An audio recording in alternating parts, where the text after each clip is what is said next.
নমস্কাৰ আকৈদিক ভিডিঅ'লৈ আপোনালোকৰ মাজলৈ আহিলোঁ আজি বাঁহী কেইটামান বনাবলৈ লৈছোঁ উঠাৰ আগতে আপোনালোকক দেখুৱাওঁতে ভিডিঅ'টো প্ৰস্তুত কৰিলোঁ বাঁহী কেইটা হৈছে চি চাৰ্ভ মানে 7টা বাঁহী বনোৱা হৈছে এইটো গুজৰাটৰ পৰা অৰ্ডাৰ কৰিছিলে গতিকে এটা চি চাৰ্ভৰ বাঁহী ইয়াত চাব পাৰে আৰু ফিটিংটো একে দিব কৈছিল এইটো চাবচোন আৰু লগত এটা বেগ অৰ্ডাৰ কৰিছিল তেখেতে এইটো বেগ চাব পাৰে কম টকা আৰু দুটা কিৰিং দিয়া হৈছে এই দুটা কিৰিং মৰম লগা কিৰিং এইটো চাব পাৰে টিউনিংটো শুনকচোন কেনেকুৱা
টিউনিংটো শুনিলে ৱেলটোন হয় আপোনালোকক যদি বাঁহী লাগে মোৰ সৈতে কণ্টেক্ট কৰিব পাৰে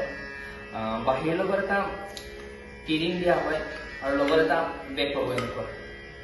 চাব পাৰে এনেকুৱা বেগ এটা পাব য'ত ইয়াত ফৰ্ম নাথাকে ইয়াত PVC থাকে দেখাইছোঁ বাৰু ইয়াত ফৰ্ম নাথাকে ইয়াত PVC থাকে এনেকুৱা PVC থাকিব এইটো চাব পাৰে বাঁহী লাগে মোৰ সৈতে কণ্টেক্ট কৰিব পাৰে মোৰ কণ্টেক্ট নাম্বাৰটো হৈছে 6901146730 এইটো নম্বৰত আপোনালোকক হোৱাটছআপতো পাব আজিলৈ ইমানতে এৰিছোঁ ধন্যবাদ